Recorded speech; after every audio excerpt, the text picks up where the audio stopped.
What do we do with a problem named Gaza? It's a hell of a problem, and there are plenty of people to blame. You got the Palestinians in the Gaza Strip who decided, hey, you know what, let's launch some rockets from our side onto Israel's side and hope that nothing happens.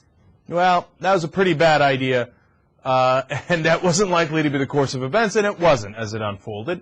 And then, of course, you have the Israelis who actually originally broke the ceasefire, depending on how you look at it, which we'll explain in a second, and with a wildly disproportionate response. Now, whether that's justified or unjustified in your mind is a different issue, but the fact that it is disproportionate is nearly inarguable.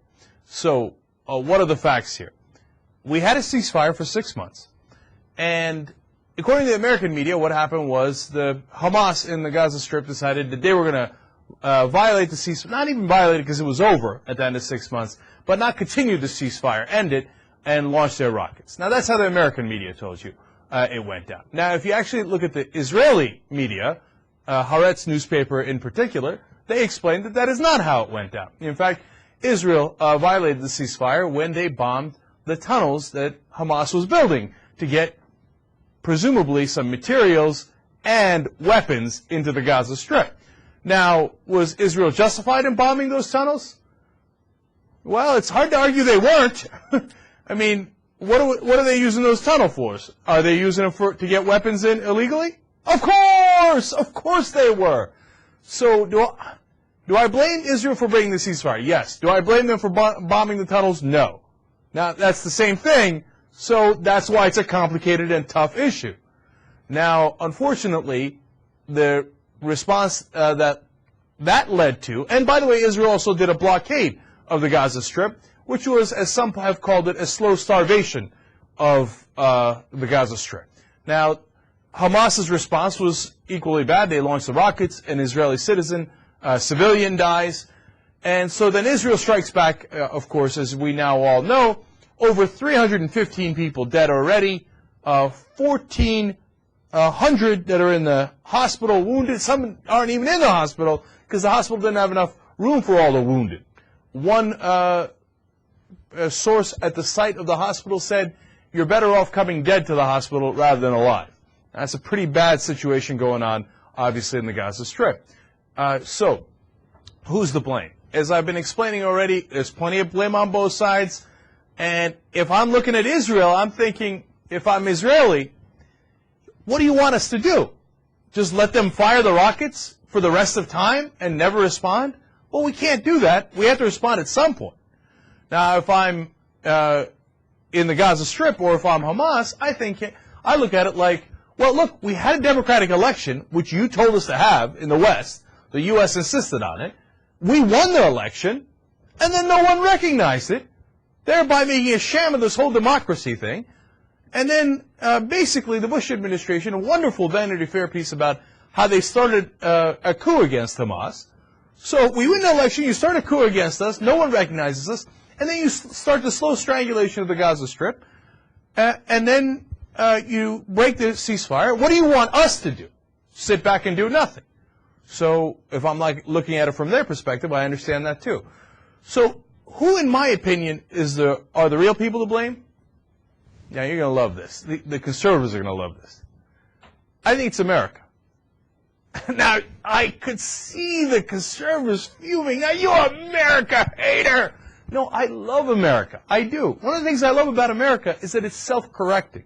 That we have the First Amendment and we listen to criticism. And some criticism isn't going to be valid, but others is, or others are. And you're going to look at it and go, okay, you know what? Let me adjust to make the country a little better. And that's how we get better and better. We had the civil rights, etc. Don't make me get into how much I love America and what a great country it is. But now, why am I criticizing the actions of the American government in this regard, even more so than Israel and Hamas? Here's why. Now, we're the ones who said we have to have an election for the Palestinians. And everybody warned Bush and Condoleezza Rice, don't do it, Hamas is going to win. Israel warned them not to do it. Mahmoud Abbas, the leader of the Palestinians at the time, warned them not to do it. And no, we pushed for it. Now, okay, that's mistake number one if you don't want Hamas to control that area, which I don't, because I don't think Hamas is productive in that area. I think they're oftentimes grossly counterproductive. as you can see, this devolving chain of violence as we go forward. So that was problem number one. And then they compound problem number one by saying, oh, no, oh, well, your democracy doesn't count. Okay, you won the election, then we're not counting it.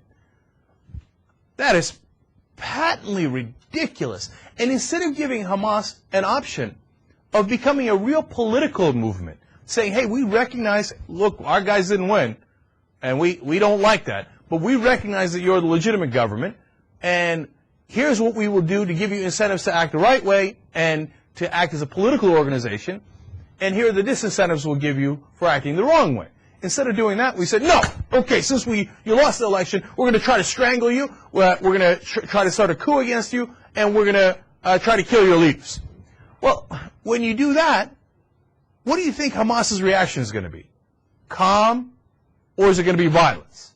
Of course it's going to be violence. You set up the wrong incentives and disincentives. Now, when we turn to the Israelis, what is our reaction to what happened recently now with all these bombings? Instead of saying, hey, everybody take a deep breath, this level of violence isn't the right way to go, let's get to the negotiating table, what does the Bush administration say? Basically, go get them! They say, we blame Hamas completely for what's happened, and Israel is completely right. And by the way, it's not just the Bush administration, democratically the same. Harry Reid sent out a press release saying it's all Hamas's fault, not Israel's fault at all.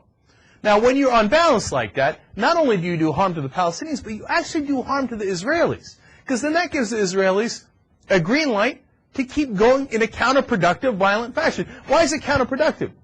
Because in the end, if you send in ground troops, it's going to be a holy mess in there. It's already enough of a mess. But your troops are going to get killed. They're going to get kidnapped, because that's what Hamas is looking to do now, if they make the mistake of bringing ground troops in. And how long can you fight this war? You've got to give up that territory at some point, because it's more of a headache than anything else. You can't keep that territory. It's killing Israel.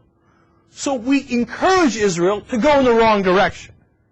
Now, are Israel and Hamas also responsible? Of course they're primarily responsible, because they're the ones acting.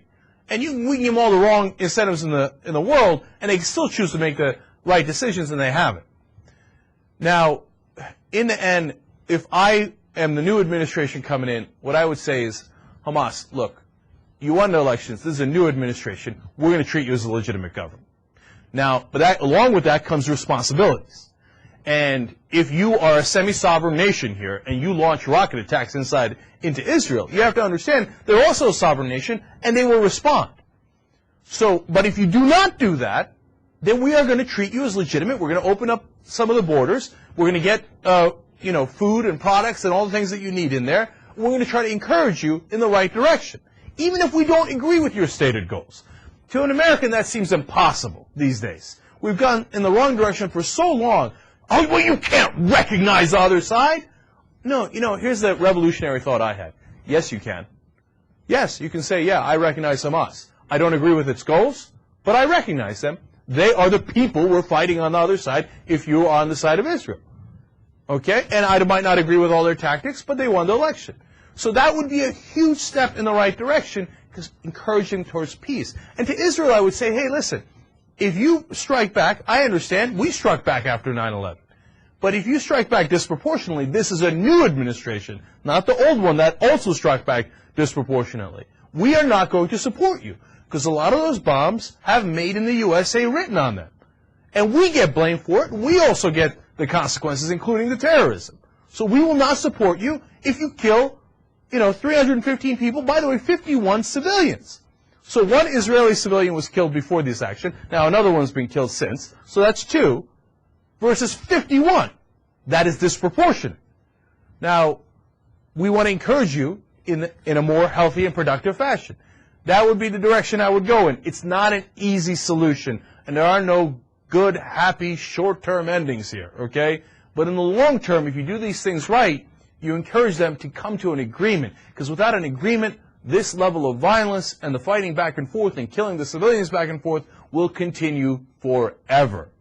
Let's hope that we have a reasonable administration that comes in and starts to head us in the right direction starting on January 20th.